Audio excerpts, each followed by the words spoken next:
Khalifah Umar bin Khattab merupakan salah seorang sahabat Nabi dan khalifah kedua setelah wafatnya Abu Bakar As-Siddiq. Khalifah Umar bin Khattab dilahirkan sekitar 586 Masehi dan terkenal sebagai orang yang tinggi dan kuat, serta piawai menunggang kuda dan bergulat. Umar lahir di Mekah dari klan Bani Adi. Ayahnya adalah Khattab bin Nufail dan ibunya adalah Hantamah binti Hisham dari suku Bani Makhzum. Di masa mudanya, dia biasa merawat unta ayahnya di dataran dekat Mekah. Pada masa kepemimpinannya, Khalifah Umar sangat disegani dan ditakuti negara-negara lain dan menjadi salah satu kekuatan besar baru di wilayah Timur Tengah.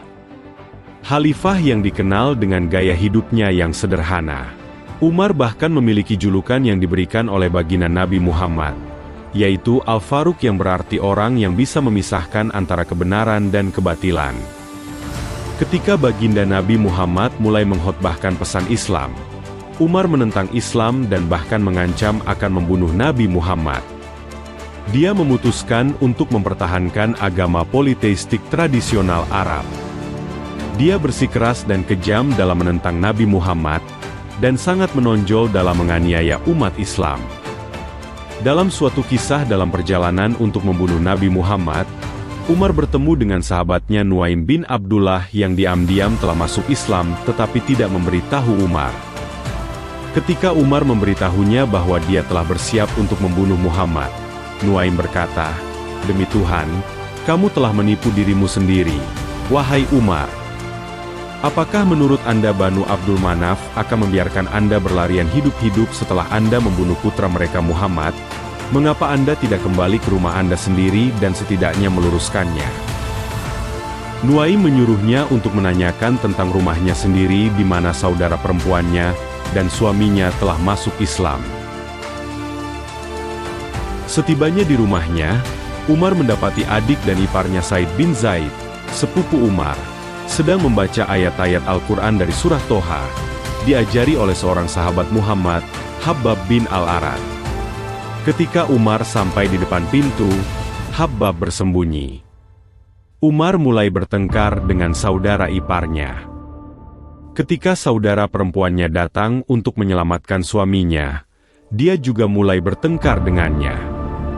Namun tetap saja mereka terus mengatakan, "Anda boleh membunuh kami, tetapi kami tidak akan meninggalkan Islam."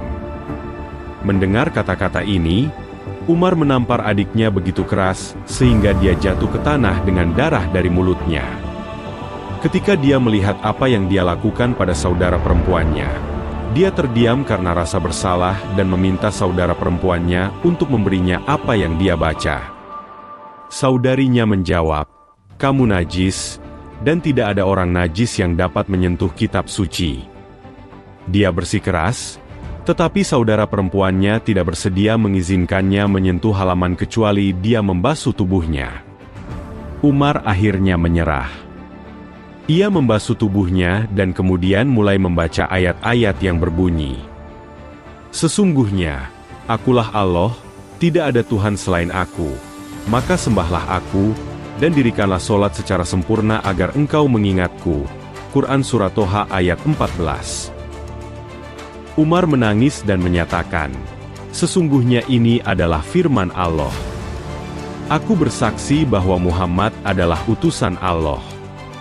Mendengar ini, Habbab keluar dari dalam dan berkata, "Wahai Umar, kabar gembira untukmu. Kemarin Muhammad berdoa kepada Allah, 'Ya Allah, kuatkanlah Islam dengan Umar atau Abu Jahal, siapapun di antara mereka yang engkau sukai.' Sepertinya doanya telah terkabul untuk kebaikanmu." Khalifah Umar bin Khattab kemudian pergi ke Muhammad dengan pedang yang sama dan menerima Islam di hadapannya dan para sahabat lainnya. Umar berusia 39 tahun ketika dia menerima Islam. Umar bin Khattab memiliki peran yang sangat penting dalam masa kepemimpinan baginda Nabi Muhammad.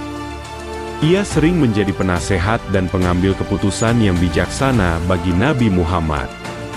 Umar juga terkenal dengan keberaniannya dan selalu berjuang untuk melindungi umat Islam dari ancaman yang mengintai.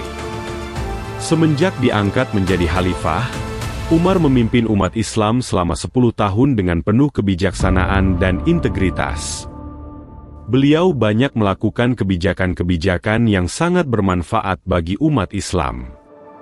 Salah satunya penyebaran Islam keluar Arab dan penaklukan Persia dan Bizantium. Pada tahun 644 Masehi, Umar dibunuh oleh seorang penduduk Persia yang tidak setuju dengan kebijakan-kebijakan Umar bin Khattab. Hingga pada suatu subuh, 25 Zulhijjah tahun 23 Hijriah, ketika Umar sedang sholat di mihrab masjid, ia diserang oleh Abu Lulu'ah Fairuz. Ia merupakan Buddha yang awalnya beragama Majusi dan tinggal di Romawi. Abu Lulu'ah menggunakan belati dengan 2 mata untuk menikam Umar sebanyak 3 atau 6 kali. Salah satu tusukannya mendarat di bawah pusar, hingga urat-urat dalam perut Umar terputus. Akibat tusukan itu, Umar jatuh tersungkur. Namun, sebelumnya, Umar sempat menyuruh Abdurrahman bin Auf untuk melanjutkan menjadi imam sholat. Abu Lulu'ah melarikan diri ke belakang dan terus menikam siapapun yang berada di jalannya. Sebelum dihukum, orang yang menyerang Umar bin Khattab tersebut memutuskan bunuh diri.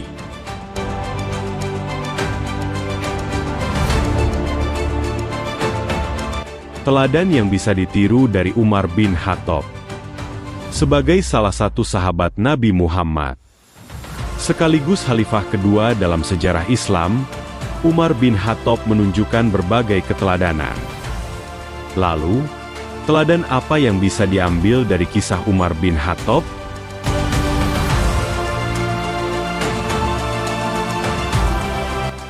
Loyalitas tinggi dalam berdakwah.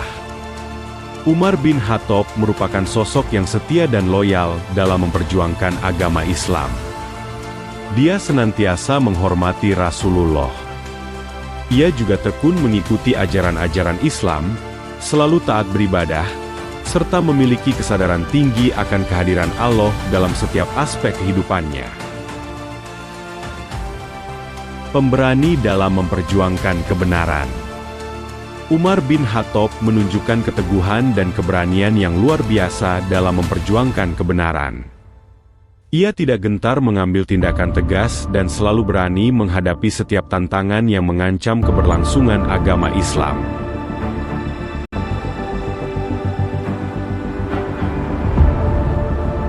Pemimpin yang peduli dan bertanggung jawab.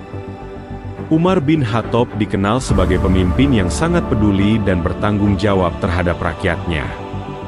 Sikap perhatiannya tercermin dalam kebiasaannya melakukan pengawasan langsung, bahkan dengan cara berkeliling kota sendirian, guna memastikan kesejahteraan dan kehidupan yang baik bagi rakyatnya.